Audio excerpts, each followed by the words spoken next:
Assalamualaikum warahmatullahi wabarakatuh. Selamat siang sahabat Hermina. Bertemu lagi di acara rutin kita yaitu Podcast Hermina, yang hari ini akan membahas mengenai topik yang sangat menarik, yaitu tips keberhasilan program hamil pada pasutri yang akan dinarasumberi oleh Dr. Safali Prima, spesialis obgyn ginekologi, dan yang akan saya dampingi yaitu saya Dr. Lisa sebagai host pada hari ini.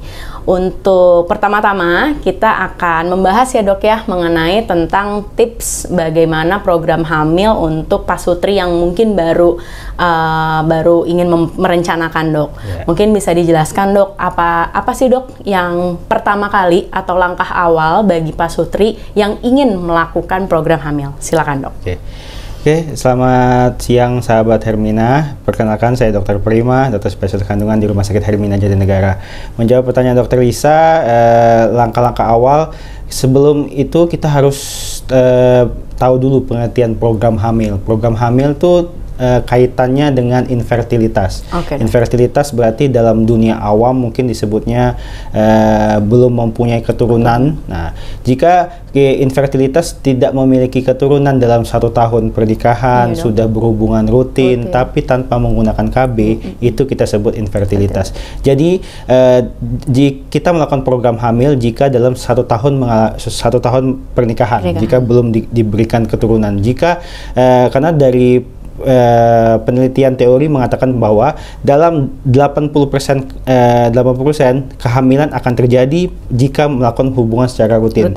Jadi 80% akan terjadi kehamilan. Jika setahun menikah belum punya keturunan, saran saya pasangan suami istri disarankan untuk pemeriksaan USG. Kita melakukan pemeriksaan screening untuk mendeteksi faktor-faktor apa saja yang menjadi penyebabnya. Di samping itu juga jika misalnya nih pasangan suami istri yang mau merencanakan menikah, artinya sebelum menikah boleh kita lakukan pemeriksaan premarital screening. Kita mau melihat pemeriksaan USG-nya, gimana haidnya pada ibunya, teratur apa tidak, apakah ada pemeriksaan USG, ada kista, apakah ada sesuatu pada rahimnya.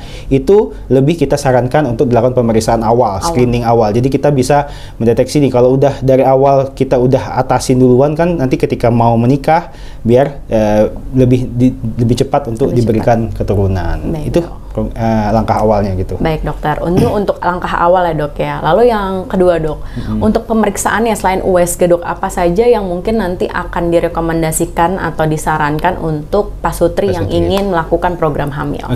Jadi sebelum langkah pemeriksaan apa aja, kita harus cari tahu dulu penyebabnya. Penyebab infertilitas tuh yang pasti berhubungan sama karena kita kalau yang pertama kita melakukan pemeriksaan pada suami dan pada istri juga. Jadi ketika pasangan suami istri datang, harus dua-duanya datang ke dokter kandungan. Nggak boleh sendiri-sendiri ya dok ya? Karena kan banyak tuh yang datang cuma ibu-ibunya aja, tapi suaminya mungkin lagi di luar kota, mungkin lagi kerja. Nah makanya kalau mau ini harus datang dulu. Nah yang pemeriksaan pertama yang kita lakukan, saran saya datang pada saat menstruasi hari kedua. Kita mau lihat adakah patologis pada rahimnya, indung telurnya, apakah ada kista. Karena kita bisa ngetahuin kista tuh pada USG di hari kedua. Jadi ketika kita lihat ada kista nih, nah jadi pemeriksaan yang dilakukan pertama pemeriksaan USG yang pasti. Kita lihat organ rahimnya seperti apa. Yang kedua indung telurnya seperti apa. Terus yang kedua kita melakukan pemeriksaan saluran tuba atau pemeriksaan namanya HSG, hysterosalpingografi. Kita mau lihat saluran tubanya itu tersumbat apa tidak, apakah ada cairan atau hidrosalping apa tidak. Yang ketiga kita mau lihat siklus haid ibu ini teratur apa tidak. Karena kalau haidnya nggak teratur, itu akan menyulitkan untuk terjadinya pembuahan sendiri. Makanya kalau emang sudah haidnya nggak teratur, sebelum promil, kalau bisa sebelum menikah, disarankan kita regulasi, atur dulu siklus haidnya supaya teratur. Nah, untuk itu untuk suami kita sarankan pemeriksaan sperma. Karena dari pemeriksaan sperma kita mau lihat kualitasnya, kuantitas dari pergerakan sperma itu sendiri, dan morfologi dari bentuk sperma. Ketika salah satu aja yang mengalami bermasalah, itu juga akan menyulitkan terjadinya pembuahan sendiri. Jadi ada yang ibunya indung telur bagus, sel telur bagus, HSG saluran tubanya bagus, ternyata di rahimnya polip nggak ada, miom nggak ada, ternyata masalahnya pada sperma. Jadi kalau ada masalah itu ya berarti kita obatin bareng-bareng, ibunya kita obatin, suaminya juga obatin. Jadi lebih baik kita pemeriksaan ibu dan suami harus dilakukan pemeriksaan. Makanya dua-duanya harus datang biar kita lakukan pemeriksaan lebih lanjut. Baik dokter, terima kasih dok. Untuk pola hidup dok, pola hidup dan pola hidup yang seperti apa dan apa saja yang harus dihindari dan dilakukan untuk pasutri yang ingin melakukan program hamil dok. Untuk pola hidup seperti apa untuk pasangan suami istri, yang pertama yang penting harus makanan yang sehat. Karena ketika suami istri dalam kondisi tidak sehat, artinya dalam kondisi gemuk, suami gemuk atau istri gemuk, itu juga ketika suaminya gemuk itu akan mempengaruhi kualitas sperma juga. Istri gemuk itu ada resiko ke arah polycystic ovarian syndrome atau PCOS. Itu yang akan, karena PCOS tuh dia pasti si ibu akan sulit untuk berovulasi, sulit untuk terjadinya pembuahan. Makanya dengan mengatur pola hidup seperti makanan yang sehat, seperti sayur-sayuran, buah-buahan. Yang kedua dengan diet, olahraga. Kalau mamnya berat badannya berlebih, udah tahu nih tingginya misalnya 150, beratnya 80, ya turunin berat badannya. Dengan kita menurunkan berat badan, regulasi teratur, haidnya, sel telurnya akan berovulasi dengan sendirinya. Jadi teratur diet, olahraga, turunkan berat badan, tidak boleh merokok, tidak boleh mengkonsumsi obat-obatan seperti alkohol dan lain-lain. Itu disarankan untuk supaya biar berovulasi sendiri, biar bisa sama-sama terjadinya pembuahan lebih cepat. Gitu. Baik dok. Untuk vitamin dok, apakah ada vitamin yang disarankan atau dianjurkan untuk dikonsumsi oleh pasangan yang melakukan program hamil dok? Jadi biasanya kalau dalam banyak pasien yang datang belum sampai setahun mau konsultasi saja, kita pemeriksaan USG bagus, sel telur bagus, konsumsi vitamin adalah konsumsi vitamin yang merangsang terjadinya kesuburan. Contoh-contohnya vitamin yang mengandung asam folat itu lebih direkomendasikan baik pada ibu maupun pada suami, asam folat. Yang kedua vitamin D, karena dari beberapa penelitian bahwa kekurangan vitamin D itu akan mengurangi kualitas kesuburan. Jadi dengan mungkin dengan pemeriksaan laboratorium kita mau lihat vitamin D-nya, kalau rendah ya kita kasih obat-obat vitamin D.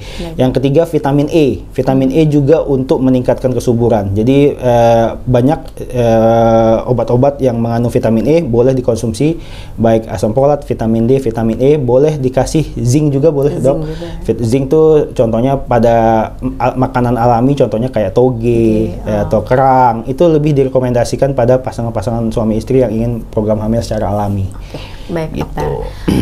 Mungkin untuk pertanyaan yang terakhir nih dok, indikasi dilakukan inseminasi atau bayi tabung itu mulai dipertimbangkan itu pada kondisi seperti apa dan kapan begitu dok, untuk pasutri yang melakukan program hamil? Silakan dokter. Indikasi pemeriksaan insem atau bayi tabung, jika kita melakukan pemeriksaan inseminasi, yang penting yang pertama ketika kita melakukan pemeriksaan sperma, ketika jumlah spermanya lebih dari 5 juta, makanya kita kan pemeriksaan misalnya kan ketika jumlah spermanya kurang, itu akan mempengaruhi ketika berhubungan secara intercourse seksual, jadi hubungan secara alami. Jadi kalau dia masih di atas 5 juta, kita sarankan untuk pemeriksaan inseminasi. Terus kemudian jika mengalami itu lebih ke situ sih, atau dan HSG, jika HSG saluran tubanya masih teratur, masih bagus, tidak ada sumbatan, tidak ada hidrosalping atau cairan di situ, ada kemungkinan masih bisa bergantung pada saluran tubanya, jadi bisa untuk dilakukan pemeriksaan inseminasi. Untuk pemeriksaan bayi tabung, yang pasti pertama jumlah spermanya kurang atau di bawah 5 juta, atau kita biasa sebut azospermia. Azospermia itu tidak ditemukannya sperma di dalam benihnya itu, jadi itu sudah pasti harus dilakukan tindakan bayi tabung. Yang kedua, pada istri mungkin mengalami kista endometriosis yang berat. atau mungkin mengalami adenomiosis yang ukurannya besar. Jadi dengan kita setelah melakukan pemeriksaan terapi hormon, ukurannya tidak mengalami perbaikan atau mungkin sudah dioperasi mengalami perlengketan, itu biasanya kita akan pertimbangkan untuk pemeriksaan bayi tabung. Cuman kan fleksibel ya, masalah pembiayaan juga mempengaruhi dengan melakukan bayi tabung.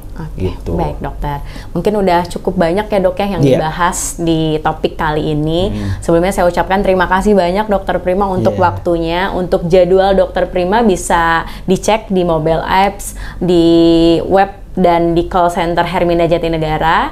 Untuk selanjutnya mungkin kita semoga bisa ketemu lagi ya dok ya di kesempatan podcast-podcast untuk membahas masalah kesehatan selanjutnya.